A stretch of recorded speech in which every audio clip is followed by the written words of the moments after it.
제 손바닥에 볼펜으로 적힌 글씨 하나가 제 인생의 모든 의심을 증폭시켰습니다. 낙서처럼 휘갈겨진 그 문장은 CCTV 사각지대였습니다. 병실 형광등이 소리를 내며 떨리는 동안 제 머릿속은 그 사각지대라는 단어를 끝없이 맴돌았습니다. 그 순간 가슴께에 눌린 입원 팔찌와 핸드폰에 찍힌 병원비 예상 청구서가 동시에 제 눈앞을 가렸습니다. 저는 67살의 평범한 엄마이자 아내였고, 이제는 남편을 보내고 혼자 사는 사람이 되었습니다. 오래된 벽돌 빌라의 3층, 엘리베이터 없는 계단을 오르내리며 저는 남은 생을 정리하듯 살고 있었습니다. 아들 영수와 며느리 미정은 도심 외곽의 전세 아파트에 살다가 어느 날 갑자기 모든 것을 잃었다며 문을 두드렸습니다. 전세 사기였습니다. 계약서의 도장과 등기부 등본이 모두 정상이었는데 집주인이 된 도둑이었고, 그 도둑은 이미 잠수를 탔다는 소식만 바람처럼 퍼졌습니다. 두 사람은 며칠만 신세를 지겠다고 몸을 낮추었고, 저는 남은 방의 베개를 2개로 갈라 놓았습니다. 며칠이 몇 달이 되고 어느 날 영수는 서류 뭉치를 조심스럽게 식탁 위에 올렸습니다. 효도 계약서였습니다. 그 이름만 보면 마음이 놓이고 입꼬리가 올라가야 할 것 같은 종이였지만 서류의 두께만큼이나 무겁고 미지근한 기운이 감돌았습니다. 저는 혹시나 하는 마음에 천천히 조항들을 훑어보았습니다. 저의 주거 안정과 생활비 보장을 명시한 문장이 눈에 들어왔지만 그 아래에는 세제곱처럼 숨은 단서들이 더 단단했습니다. 집의 명의를 공동으로 하고 필요시 처분에 동의한다는 조항이 말미에 묻어 있었습니다. 저는 서류를 닫고 손끝으로만 쓰다듬었습니다. 쓸쓸한 밤마다 제 등을 덮어주던 이 빌라와 저를 먹여 살린 적금의 마지막 꼬투리까지. 그 서류는 천천히 제 것과 그들의 것을 섞어놓고 있었습니다. 그때까지 저는 제 어깨 위에 얹힌 무게를 가족의 무게로 착각했습니다. 두 사람은 새 둥지를 찾기 위해 부동산을 전전했고, 보험 해지와 대출 상담서를 이리저리 펼쳐둔 채 밤늦게까지 눈을 빨갛게 만들었습니다. 저는 그 눈빛에 미안함을 삼켰습니다. 그래도 이상하게도 사소한 균열은 소리를 내지 않고 매일 조금씩 넓어졌습니다. 현관문 틈새로 슬며시 끼워지는 명함들, 계약금만 먼저 주면 된다며 누군가 적어놓은 필기, 부동산 방문 메모 속에 자주 바뀌는 이름들. 저는 그 종이의 냄새에서 유난히 묽은 향수를 맡았습니다. 그 향기는 미정이 자주 쓰는 향과 닮아 있었습니다. 어느 비 오는 오후, 저는 계단참에서 미끄러졌습니다. 아니, 제 등줄기를 타고 내려온 냉기와 함께 발목을 소름 돋게 하던 낯선 기척이 먼저 있었습니다. 바닥은 축축했고 전등은 깜박였고 카메라가 달린 모서리는 비스듬히 천장을 향해 있었습니다. 제가 넘어졌을 때 손이 저도 모르게 벽을 긁었습니다. 손바닥에 작은 상처에서 피가 번졌고 누군가 제 손을 잡아들며 저를 부축했습니다. 병원으로 실려가는 동안 제 손바닥에는 흐릿한 볼펜 자국이 생겨났습니다. 깨어나 보니 그 글자는 CCTV 사각지대였습니다. 그날 이후로 제 삶은 고요하게 무너지기 시작했습니다. 병원비는 산처럼 쌓였고 간호사의 발걸음 소리는 점점 희미해졌습니다. 퇴원 수속을 하려는 순간 제 계좌에서 낯선 인출 기록이 발견되었습니다. 도장이 찍힌 위임장 사본이 팩스로 전달되었다며 은행 직원이 난감해하는 표정이 떠올랐습니다. 종이 위에 제 도장은 제가 찍은 기억이 없었습니다. 병실 방문 시간마다 영수는 눈밑이 퀭해져 있었고 미정은 말을 아꼈습니다. 저는 무슨 말을 해야 할지 몰라 이불을 쥐어뜯었습니다. 어느 날 퇴원 수속 직전 저녁 시간에 저는 다시 그 종이를 보게 되었습니다. 효도 계약서가 한 번 더 제 앞에 놓였습니다. 병원비와 전세 사기로 이미 버거운 처지라는 이유가 종이의 위쪽 여백처럼 하얗게 깔려 있었습니다. 계약서의 문구는 처음 볼 때보다 더 유연해진 것처럼 보였고 저의 이름은 여전히 또렷했습니다. 제가 쓰러진 계단의 카메라는 여전히 고개를 돌린 채였습니다. 그 계단은 사람들의 발자국을 기억했지만 화면은 아무것도 기억하지 못하고 있었습니다. 여기서 저는 제 마음을 다시 한번 잡아끌었습니다. 그날 저를 일으켜 세운 손이 누구의 손인지, CCTV 사각지대라는 말이 왜 제 손에 적혀 있었는지, 서류의 문장들이 왜 제 어깨를 누르는지, 그 모든 질문이 한 방향으로 모였습니다. 비가 그친 날, 저는 목발을 짚고 관리사무소를 찾아갔습니다. 관리인은 고개를 떨구며 카메라가 한동안 고장 상태였다고 했습니다. 사각지대를 메워야 한다고 몇 차례 요구했다고 덧붙였지만 그것으로 끝이었습니다. 저는 빈 화면을 한동안 뚫어지게 바라보다가 주머니 속 손바닥을 쓰다듬었습니다. 볼펜 잉크가 아직도 희미하게 남아 있었습니다. 그 무렵 집으로 돌아오니 거실 서랍이 정리된 듯 어수선했습니다. 상자 속 서류철은 순서가 바뀌어 있었고 소파 밑에서 낡은 USB가 굴러 나왔습니다. 저는 그 조그만 것을 노트북에 꽂았습니다. 오래전 손주 돌잔치부터 남편의 마지막 여행까지 동영상 조각들이 뒤섞여 있었고 그 사이에 최근 날짜의 파일이 하나 있었습니다. 파일명은 담담했습니다. 열어보니 거실 구석에 세워둔 작은 홈캠이 기록한 영상이었습니다. 화면 속에는 제가 없고 소파에 웅크린 미정의 등이 보였습니다. 그녀는 양손으로 얼굴을 감싸고 있었고 책상 위에 펼쳐진 종이들과 지갑, 도장이 영상 한가운데 놓여 있었습니다. 소리는 거의 들리지 않았지만 그녀가 무언가를 종이에 적었다가 구겨 넣는 모습이 분명했습니다. 그 종이를 쓰레기통에서 찾아 펼쳤을 때 글자의 절반이 번진 채로 이 단어가 보였습니다. 마지막 고백.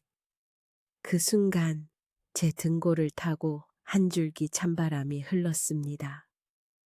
그 말이 의미하는 바를 저는 너무나도 잘 알고 있었습니다. 누군가는 더 이상 뒷걸음질 칠 수 없는 벼랑 끝에 서 있었다는 뜻이었습니다. 저는 구겨진 종이를 살펴보며 퍼즐의 조각이 맞춰지는 느낌을 받았습니다. 그날 제 손바닥에 적힌 글씨, CCTV 사각지대, 병원비, 전세 사기, 그리고 효도 계약서. 모든 단어들이 같은 지점으로 모이고 있었습니다. 여기서 저는 제 마음속 소리를 키웠습니다. 지금 물러나면 평생을 후회할 것이라는 소리와 가족을 등지면 결국 혼자가 된다는 소리가 동시에 울렸습니다. 하지만 여전히 서랍 깊은 곳에는 제 도장과 등기 서류가 있었고 누군가 그 순서를 바꿔 놓았다는 사실은 분명했습니다. 저는 다음 날 아침 부동산 명함 속 번호로 전화를 걸어 약속을 잡았습니다. 오래된 상가 2층의 사무실은 칠이 벗겨져 나가 있었고 웃는 얼굴이 그려진 홍보물이 유리문 안쪽에 외로이 붙어 있었습니다. 저는 사무실 앞 의자에 잠시 앉아 있었습니다. 그때가 두 번째 강한 훅이었습니다. 제 심장이 내려앉는 소리를 들었습니다. 아무것도 없는 유리문 너머로 누군가의 시선이 느껴졌습니다. 제가 문을 여는 순간 스스로 문을 닫아버리고 싶은 충동이 제 손목을 잡아당겼습니다. 하지만 저는 손에 쥔 USB를 더 세게 움켜쥐었습니다. 며칠 사이 저는 작은 퍼즐들을 모았습니다. ATM에서 제 통장에서 돈이 빠져나간 시간과 미정이 거실에 앉아 있던 시간이 겹치지 않는다는 사실.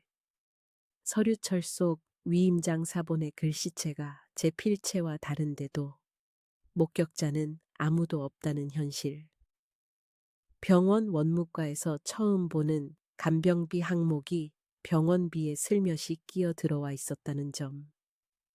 마지막으로 계단에 떨어졌던 날 복도 끝 창틀에 익숙한 흰 스카프 한 조각이 걸려 있었고 그것이 미정의 것임을 저는 알아차렸습니다. 모든 길은 며느리에게 향하고 있었습니다. 모든 화살표는 같은 얼굴을 가리켰습니다.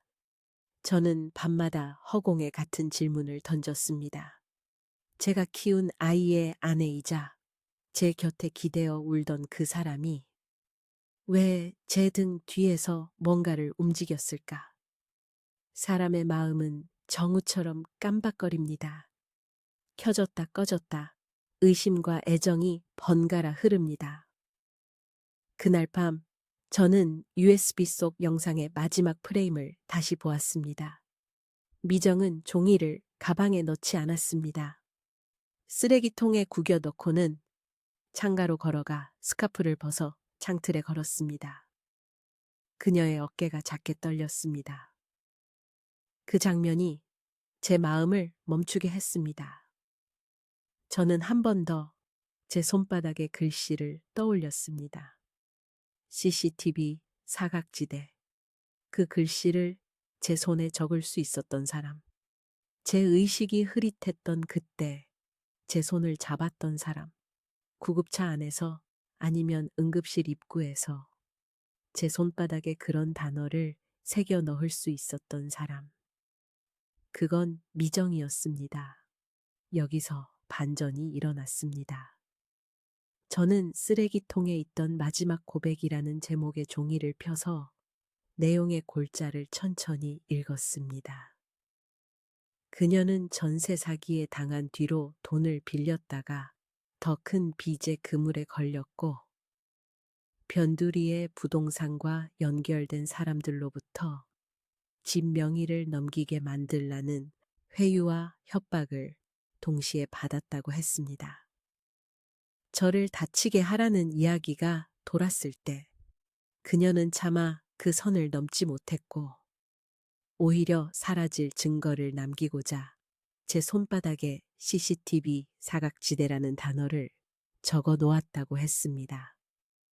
효도 계약서는 처음엔 가족을 지키기 위한 약속이었지만 나중에는 저를 속박하기 위한 도구로 변질되었다고 했습니다.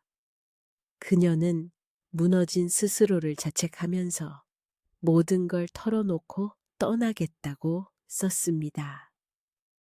그 고백의 문장 끝에는 관리사무소장의 이름과 부동산의 대표자로 등재된 이름이 나란히 적혀 있었습니다. 제가 계단에서 쓰러지던 날, 복도 조명이 꺼지게 된 순서와 CCTV 점검 일자가 의도적으로 겹쳐 있었다는 사실도 기록되어 있었습니다. 제 심장은 서늘하게 식었습니다. 이제 저는 자신이 옳았다는 확신과 끝내 숨이 막혀 오는 회한 사이에서 발을 떼야 했습니다. 제가 사는 빌라의 관리사무소장은 친절한 말투로 안부를 물어오던 사람이었습니다. 부동산 대표의 명함 뒤에는 카카오톡 아이디가 적혀 있었고, 명함 앞면에 웃는 얼굴은 철진한 달력처럼 페이딩되어 있었습니다. 저는 미정의 마지막 고백을 사진으로 남기고 그 파일을 경찰 민원 접수 시스템에 첨부했습니다. 제발 부디 이번만은 빠르게 라는 기도를 했습니다. 다음 날 수사관은 직무상 인정 범위에서 제가 제출한 자료들을 검토하겠다고 했고, 저는 오래된 양말처럼 구겨졌던 마음을 펴기 시작했습니다. 그 사이 영수는 여전히 병원비와 생활비에 쫓기고 있었습니다. 전세 사기의 충격은 그들을 거라지 문 양쪽에다 고정해 놓은 모처럼 붙들고 있었습니다. 저는 제 계좌와 도장을 다시 챙겼고 효도 계약서라는 이름의 서류를 결국 찢어버리지는 않았습니다. 저는 그것을 봉투에 넣어 문서함 가장 아래에 두었습니다. 약속은 사람을 묶기도 하지만 지키는 기준이 되기도 할 테니까요. 다만 저는 그 어떤 공동 명의도 처분 동의도 하지 않았습니다. 그렇게 마침표를 찍었습니다. 얼마 지나지 않아 관리사무소장은 구속영장이 청구되었다는 소식을 들었습니다. CCTV 고장 기간을 늘리고 계단 조명 차단을 반복해서 일으키며 특정 시간대에 입주민들의 동선을 파악한 정황이 드러났다고 했습니다. 부동산 대표와도 거래 내역이 오갔다고 했습니다. 미정은 조사를 받았습니다. 그녀는 위임장을 위조하고 병원비 인출에 일부 가담한 것은 사실이었고, 그 배후의 빚과 협박 때문에 정신이 나간 상태였음을 고백했습니다. 그럼에도 불구하고 계단에서 제 등을 떠밀지는 않았다는 사실이 입증되었습니다.